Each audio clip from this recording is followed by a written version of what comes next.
Solar cycle. एक solar cycle म्हणजे आपण इथे बघू शकता का सोलार सायकल इकडून सुरू होते आणि इकडे संपते. आता हे काय आहे ना ते आपण एक जाणून घेऊया. काही काही वर्षात सूर्याची उष्णता जास्त जाणवते तर काही वर्षांमध्ये कमी जाणवते.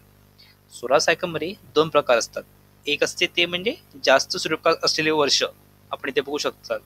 जास्त सूर्यप्रकाश असलेले वर्ष म्हणजेच मॅक्सिमम सोलार, आणि दुसरे असते कमी सूर्यप्रकाश असलेले वर्ष म्हणजेच मिनिमम सोलार.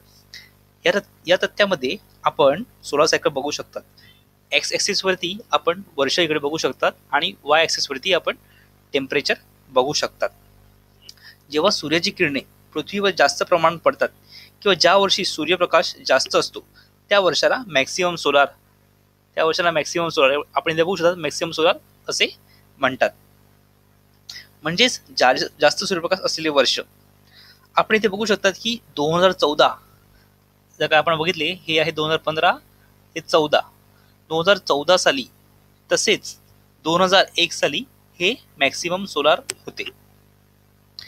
म्हणजेच जास्त 2001 साली आणि 2014 साली जास्त सूर्यप्रकाश होता, म्हणजेच तो मॅक्सिमम सोलारचा वर्ष होता. तसेच आपण मिनिमम सोलारही बघू शकतो. मिनिमम सोलार जर का आपण बघितले तर हे जवळपास 2009 आणि 1996 आणि 1997 या दोघांच्या मध्ये हा एक मिनिमम सोलार होता. आता हा 1996-97च्या मधून काळापासून ते 2009 पर्यंतच्या काळात हा जो संपूर्ण काळ झाला ना त्याला सोलार सायकल असे म्हणतात. आणि हे सोलार सायकल 9 वर्ष ते 14 वर्ष या कालावधीत पूर्ण होत असते. म्हणजेच ते कधी सोलार वर्ष हे 9 वर्षाचं असते, कधी सोलार सायकल हे 10 वर्षाचं, कधी 11, कधी 12, कधी 13, तर कधी 14 वर्षाचे पण असू शकते. आता जर का तुम्ही इकडे बघितलं सोलार मिनिममच्या वर्षानंतर पृथ्वीवर पडणारे सूर्यकिरण जे आहेत ना ते वाढत जाते. आणि जेव्हा सोलार मॅक्सिमम हे वर्ष येते त्या वर्षाला पृथ्वीवरती सर्वात जास्त किरणे असतात एका सोलार सायकल मधलं.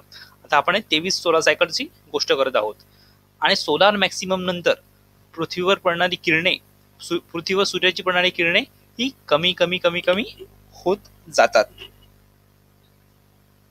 तुम्हाला तथ्यामध्ये अजून एक गोष्ट जाणवली असेल, म्हणजेच यावेळीचा मॅक्सिमम सोलार हा मागच्या वेळीचा मॅक्सिमम सोलार पेक्षा कमी होता.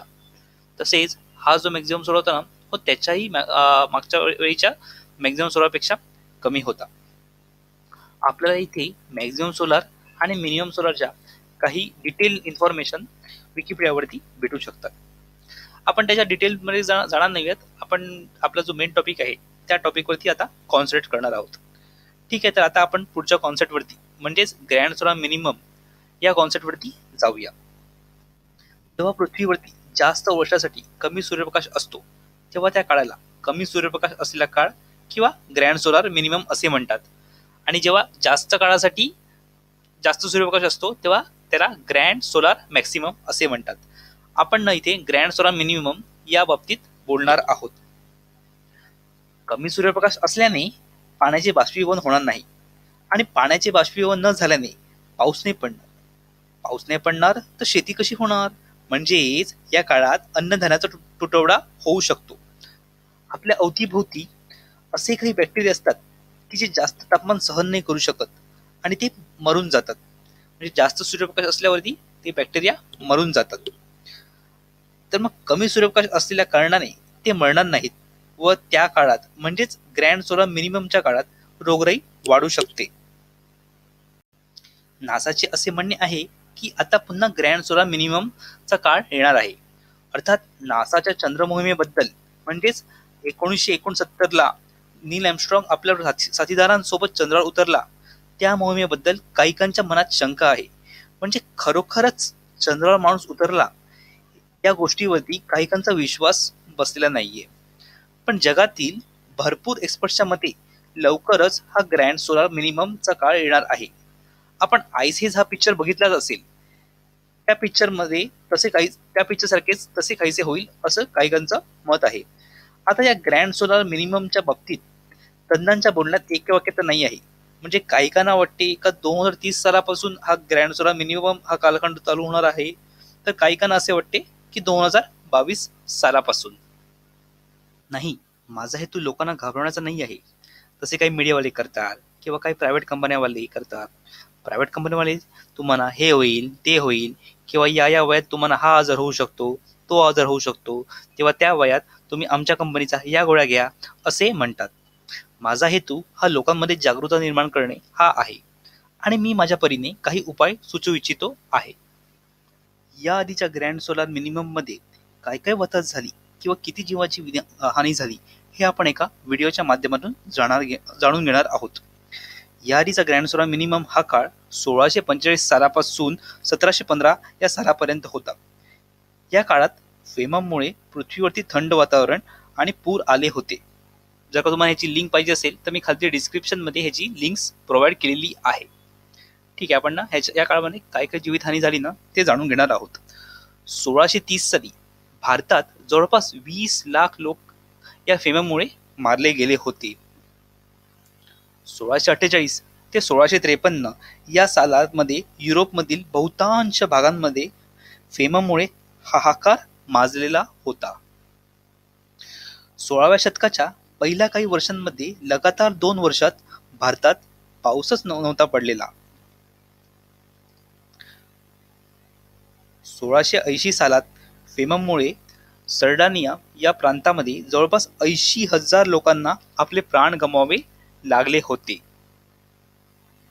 1690 साली स्कॉटलंडमध्ये आलेल्या फेममुळे स्कॉटलंडच्या एकूण लोकसंख्येपैकी 15% नागरिकांना आपले प्राण गमवावे लागले होते. 15% नागरिकांना प्राण गमवावे लागले होते. तसेच या काळात फ्रान्समधील जवळपास 20 लाख लोकांना आपले प्राण गमवावे लागले होते. तसेच इस्टोनिया आणि स्वीडन या देशांमध्ये जवळजवळ प्रत्येकी 1 लाख लोक फेममुळे मेले होते. 1702 ते 1704 या काळात भारतात परत 20 लाख लोक फेममुळे मेले होते आणि 1708 ते 1711 या सालामध्ये पूर्व पर्शिया या देशातील 40% नागरिक हे या फेममुळे 40% नागरिकांना आपल्या प्राण या फेममुळे गमवावे लागले होते. फेमम म्हणजे काय? फेमम म्हणजे पृथ्वीवरील वातावरण थंड होते आणि वातावरण थंड झाल्याने किंवा कमी सूर्यप्रकाश असल्याने जे बॅक्टेरिया सूर्याच्या प्रकाशात मरत होते ते मरणार नाहीत व जगात रोगराई पसरू शकते. फेमममुळे पूरसदृश स्थिती सुद्धा उद्भवते. आता हा ना कमी सूर्यप्रकाश असल्याने पाण्याचे बाष्पीभवन नाही होत आणि बाष्पीभवन न झाल्याने पाऊस नाही पडणार. तरी या काळात ग्रँड सोलार मिनिममच्या ग्रँड सोलार मिनिममच्या काळात पूर सदृश परिस्थिती उद्भवते अशी याची इतिहासात नोंद आहे. तसेच कमी सूर्यप्रकाश असल्याने बर्फ पण वितळणार नाहीत. तरी पूर सदृश परिस्थिती कशी उद्भवते हे जरा एक गोडच आहे. आपण हे समजू शकतो की जास्त तापमानामुळे बर्फ वितळला व पूर आला, पण कमी तापमानात सुद्धा पूर कसा येऊ शकतो? कदाचित जगाच्या काही भागात पूर सदृश स्थिती उद्भवत असेल आणि बहुतांश भागात वातावरण थंड होत असेल आणि या दोन्ही गोष्टीला मिळून काही शास्त्रज्ञांनी फेमम असे नाव दिले असेल. असो, तो आपला मुद्दा नाही आहे. तर ग्रँड सोलार मिनिमम मध्ये कमी सूर्यप्रकाशामुळे हाहाकार माजतो. अन्नधान्याची कमतरता पडू शकते. जास्त थंडीमुळे माणसे जनावरे आजारी पडू शकतात. तर आता जेव्हा केव्हा ग्रँड सोलार मिनिमम येईल त्याच्यासाठी आपण तयार राहिले पाहिजेत. उपाय तसे बघताना सोपे वाटतीलही, पण ते उपाय आपण अंमलात आणले पाहिजेत. एकदा जर का आपल्याला प्रॉब्लेम काय आहे आणि तो कशामुळे होतो हे कळले की आपल्याला त्याच्यावरती उपाययोजना शोधायला मदतच होते. तर अन्नधान्याचा तुटवडा पडू नये म्हणून आपण गोदामे बांधली पाहिजेत आणि ती गोदामी नागरी वस्तीपासून जवळ असली पाहिजेत. भारतातील शहरात भरपूर लोक दाटीवाटीने राहतात आणि तसेच शहरात गोदामे बनविणे फारच खर्चिक व कठीण असे काम आहे. मोठ्या शहरावरचा ताण कमी होऊन छोट्या शहरात किंवा गावागावात लोक राहायला गेली पाहिजेत. आता तुम्ही म्हणाल की बाबा गावातच कामधंदा नसल्यामुळे तर सर्व लोक गाव सोडून शहराकडे धाव घेतात.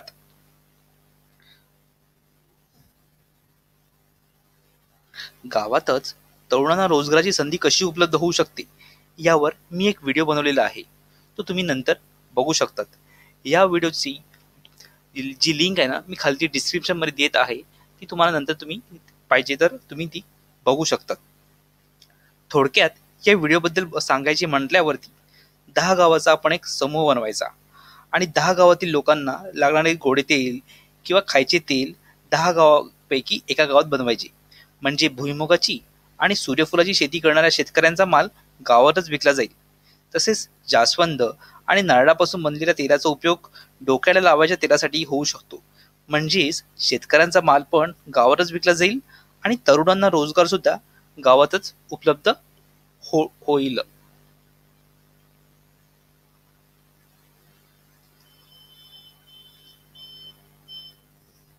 हे माझं एक मी यूट्यूबवरती व्हिडिओ अपलोड करत असतो मराठी आणि हिंदीमध्ये. हे माझं पेज आहे help your self by IC म्हणून. त्यावरचे तुम्ही विविध व्हिडिओ असे ते बघू शकतात. म्हणजे मी सध्या महागाई महागाई कशी असते, का वाढते आणि RBI ती महागाई कशी कंट्रोल करते या गोष्टीवरती डिस्कशन करतो. तसेच आपले पंतप्रधान एवढे विदेशयात्रा का करतात किंवा महिलांवरती होणारे अत्याचार वगैरे हे कसे थांबवावे वगैरे अशा काही विविध गोष्टीवरती मी माझे जे व्ह्यूज आहेत ना ते मांडत असतो.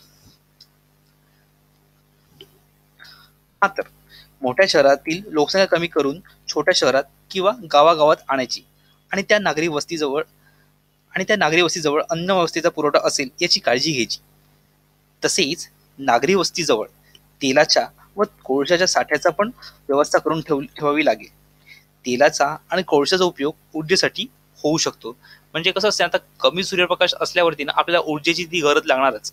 तर आपल्याला कोळसा आणि तेलाचा उपयोग ऊर्जेसाठी करता येऊ शकतो. आणि जर आता तेल आता सध्याच्या घडीला जेव्हा आपल्याला सूर्य अवेलेबल आहे ना तेव्हा सूर्यापासून बनवलेला ऊर्जेचाच आपण जास्तीत जास्त उपयोग करावा आणि जेव्हा सूर्य हा कमी होईल तेव्हा तेलाचा आणि कोळशाचा उपयोग आपण ऊर्जेसाठी हा करू शकतो. तसेच ज्या भागात बर्फ पडण्याची संभावना असेल त्या भागात हेलिकॉप्टरची सुविधा असावी व ज्या भागात पूर येण्याची जास्त शक्यता असते तेथे मोठ्या प्रमाणात बोटीची पण सोय असावी. हे झाले भारताबद्दल किंवा भारतासारख्या बहुतेक देशातील नागरिकांबद्दल. पण जे लोक जीवाच्या भीतीने दुसऱ्या देशात राहतात त्यांचे काय? म्हणजे जे रेफ्युजी म्हणा किंवा मायग्रेटेड लोक म्हणा. रेफ्युजी म्हणजे जे जीवाच्या भीतीने दुसऱ्या देशात राहतात ते. मायग्रेटेड म्हणजे स्वतःच्या फायद्यासाठी म्हणा किंवा कुठच्या तांत्रिक कारणामुळे किंवा स्वतःच्या देशात युद्धस्थिती परिस्थितीमुळे दुसऱ्या देशात गेलेल्या लोकांना असं मायग्रेशन किंवा निर्वासित असे लोक म्हणतात. म्हणजेच केनियात राहणारे सोमालियाचे नागरिकांचे म्हणा किंवा गाझापट्टीत दाटीवटीने राहणारे पॅलेस्टाईन म्हणा किंवा आताच इराक आणि सिरियातील विध्वंसक अतिरेकी गोष्टीमुळे विस्थापित झालेले नागरिक बोला.